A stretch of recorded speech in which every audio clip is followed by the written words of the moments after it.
l'Organisation internationale de la francophonie a dépêché une mission à Bamako, dirigée par son envoyé spécial que j'ai l'honneur d'être en tant qu'ancien ministre des Affaires étrangères du Sénégal, vice-président de l'Assemblée nationale du Sénégal, mais surtout en tant que panafricaniste, ami du Mali, ami sans compromis. Parce que j'ai toujours dit, et vous le savez, que le Mali, pour moi, le cœur de l'Afrique bat au Mali. C'est ma formule.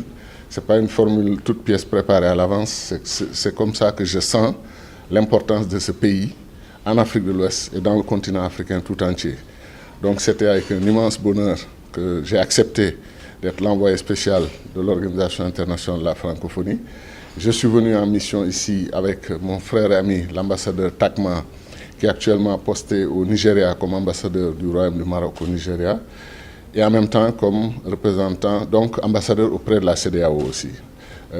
À ma gauche ici, j'ai Alassane Ndiaye, qui travaille dans la commission politique et qui s'occupe un peu de tous les aspects techniques de notre déplacement et qui fait un excellent travail sur beaucoup de questions liées à la gouvernance pour le compte de l'OIF. Alors, la mission au total, c'est de venir prendre contact avec les autorités maliennes. Nous avons eu l'honneur d'être reçus déjà par le ministre des Affaires étrangères, mais aujourd'hui, le grand honneur d'être reçu par le Premier ministre du Mali, qui se trouve être aussi un frère, un ami, avec qui j'ai pratiqué la diplomatie pour le compte de nos pays. On a été ministre des Affaires étrangères ensemble pendant longtemps. Je connais sa sagesse, sa sérénité, son engagement pour son pays et pour l'Afrique.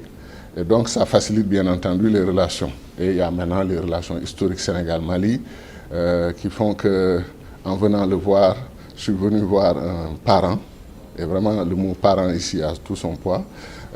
Nous sommes tous, au fond, des Maliens, je l'ai dit, tous les Africains de l'Ouest. Et donc, en venant le voir, c'est un Malien qui est venu voir un autre Malien. Nos discussions ont porté sur des questions essentielles. La première, c'est que la secrétaire générale de la francophonie, Madame Louise Mouchi-Kiwaba, est une grande amie du Mali. Beaucoup l'appellent même malienne, tellement elle aime ce pays, elle respecte ce pays, la diplomatie de ce pays.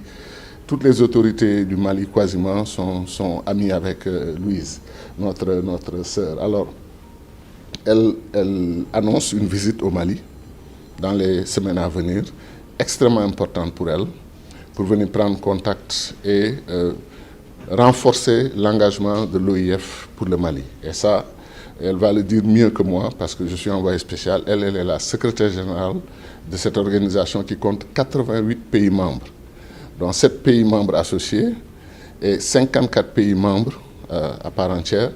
Et nous avons aussi 27 pays observateurs. Donc elle veut jeter le poids de son organisation, qui a quand même des pays membres du Conseil de sécurité, des Nations Unies membres permanents.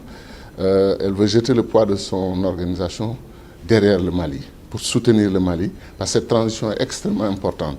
Le Mali veut réussir non seulement une sortie de transition avec de belles élections, bien organisées, transparentes, acceptées par tous, mais en même temps, le Mali a engagé une réflexion de fond sur son histoire politique, sur comment consolider ses acquis dans le passé et comment se repositionner dans le futur pour être un pays qui va continuer d'être un pays modèle sur les questions de réflexion, de bilan, de perspective, de critique, d'autocritique, d'introspection et de préparation du futur.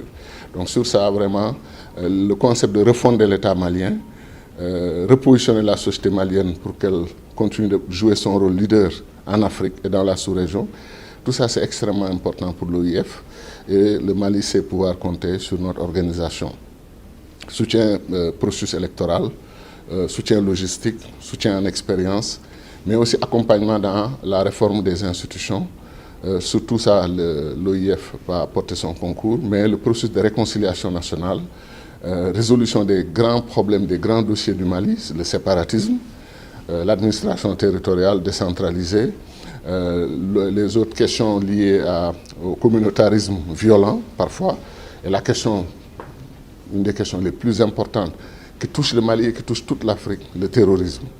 Comment sur tout ça, donc la question de la sécurité, sécurité des personnes, sécurité des biens, sécurité des populations, pour que le Mali puisse se consacrer à ce qui est de plus important, son développement. son développement économique, son développement culturel, social. Sur tout ça, il faut que le Mali connaisse la paix définitive, une paix inclusive, une paix qui mette à l'aise tous les Maliens pour qu'ils se concentrent du nord au sud, du centre, l'est, l'ouest.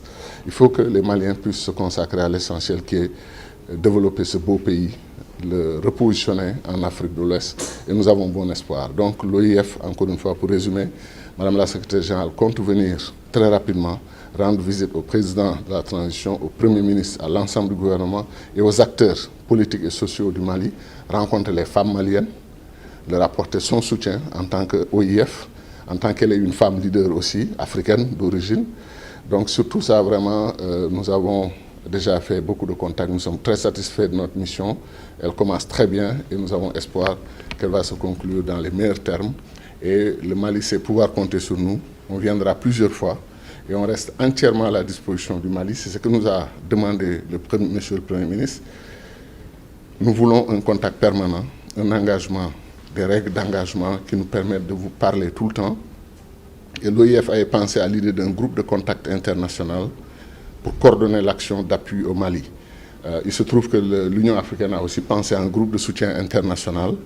La CEDEAO a pensé à la même chose. Donc, au fond, nous pensons tous la même chose. Il est urgent qu'on crée une synergie, qu'on mette toutes nos actions ensemble au service du Mali. Il n'y a pas de place pour la concurrence. Il n'y a pas de place pour la compétition, il n'y a pas de place pour la rivalité, il y a de la place que pour le Mali, s'engager pour le Mali de façon sincère.